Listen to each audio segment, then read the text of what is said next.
Saudara-saudari dan anak-anak yang terkasih dalam Kristus, dari Novisiat SVD Kurteng Manggarai Flores NTT, saya Pastor Freddy Zahadin SVD menyampaikan ucapan selamat jumpa lagi lewat siraman rohani.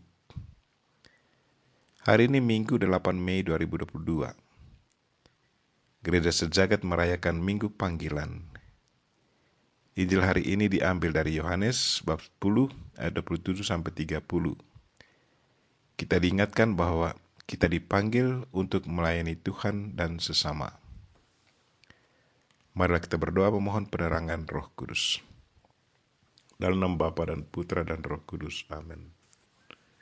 Tuhan dan Allah kami, puji dan syukur kami haturkan kepadamu, karena Engkau mempercayakan kami untuk bekerja sama dengan Dikau dalam mewartakan sabdamu di tempat kami bekerja. Tuhan, kami mohon berkat khusus-Mu untuk biarawan-biarawati. Tuhan, utuslah Roh Kudus-Mu, terangilah pikiran dan hati kami, agar sabdamu yang akan kami dengar dapat kami pahami dengan baik, dan isi pesan-Mu dapat kami hayati dan amalkan dalam hidup harian kami. Doa ini kami sampaikan dengan perantaran Kristus Tuhan kami. Amin. Tuhan sertamu dan sertamu juga. Inilah Injil Yesus Kristus menurut Yohanes. Dimuliakanlah Tuhan. Pada suatu hari Yesus berkata kepada orang-orang Farisi, "Domba-dombaku mendengarkan suaraku. Aku mengenal mereka, dan mereka mengikuti aku. Aku memberikan hidup yang kekal kepada mereka, dan mereka pasti tidak akan binasa sampai selama-lamanya, dan seorang pun tidak akan merebut mereka dari tanganku. Bapakku yang memberikan mereka kepadaku lebih besar daripada siapapun, dan seorang pun tidak dapat merebut mereka dari tangan Bapa. Aku dan Bapa adalah satu." Demikianlah sabda Tuhan. Terpujilah Kristus. Saudara-saudari dan anak-anak yang terkasih dalam Kristus, tema renungan kita hari ini ialah dipanggil untuk melayani. Hari ini kita rayakan Minggu Panggilan. Kita berdoa semoga Tuhan senantiasa menggerakkan hati anak muda, agar mereka pun tergerak hatinya untuk mendengarkan panggilan Tuhan. Panggilan itu sesungguhnya ada dasar-dasar Alkitabiah, di mana kita dipanggil untuk mewartakan kebenaran Injil dan kebangkitan Kristus sebagai penyelamat dunia dan manusia. Jadi Yesus adalah pusat dari suara kebenaran, dan kita sebagai anak-anaknya mendengarkan Dia dan mengikuti apa yang diajarkannya. Sebagai murid Kristus dan berkat sakramen permandian, kita semua sudah diberi kuasa untuk mewartakan, mendoakan orang-orang sakit, dan melayani orang-orang yang sangat membutuhkan bantuan khusus. Agar tugas pelayanan ini bisa dijalankan dengan baik, maka orang yang dipanggil itu harus selalu ciptakan relasi yang sangat intim dengan Tuhan.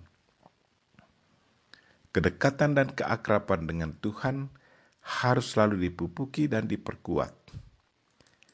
Kedekatan dan keakraban dengan Tuhan itu sesungguhnya kunci keberhasilan para pewarta. Itulah yang kita sebut inti atau hakikat hidup membiara atau hidup bakti. Hidup bakti menuntut suatu penyerahan diri secara mutlak dan menyeluruh. Cara hidup ini merupakan suatu kemungkinan bagi manusia untuk mengembangkan diri dan pribadinya. Hidup membiara mempunyai amanatnya sendiri, yaitu menunjukkan dimensi hadirat Allah dalam hidup manusia. Inti kehidupan membiara ialah persatuan atau keakraban dengan Kristus. Seorang biarawan atau biarawati hendaknya selalu bersatu dengan Kristus dan menerima pola nasib hidup Yesus Kristus secara radikal bagi dirinya. Sadar akan pentingnya keakraban dengan Kristus, maka Yesus sendiri mengajak kita untuk selalu tinggal bersama Dia. Dia yang adalah pokok anggur dan kita adalah ranting-rantingnya. Selain itu, Yesus juga mengajak kita untuk tinggal dalam kasih-Nya. Katanya, tinggallah di dalam kasih-Ku. Dalam Injilnya hari ini, Yesus Kristus sudah tegaskan kembali kepada kita bahwa barang siapa yang mengikuti Dia, sesungguhnya itu bukanlah karena kemauan mereka sendiri, tetapi Tuhanlah yang berinisiatif mengajak mereka untuk mengikuti Yesus Kristus. Itu berarti panggilan itu adalah milik Tuhan. Sementara manusia cukup menerimanya dengan penuh iman, tulus dan menjalankannya dengan penuh tanggung jawab. Marilah saudara-saudari dan anak-anak yang terkasih, kita dipanggil untuk melayani Tuhan dan sesama.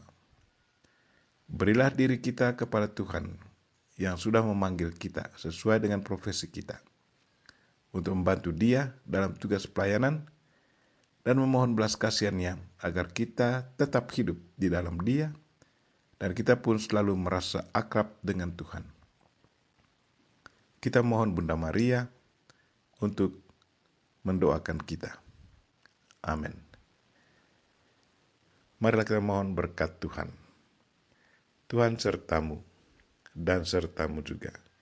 Semoga saudara sekalian dan mereka yang kita doakan pada hari ini secara khusus orang sakit, dan segala aktivitas kita sepanjang hari ini diberkati oleh Allah yang Maha Kuasa, Bapa dan Putra dan Roh Kudus. Amin.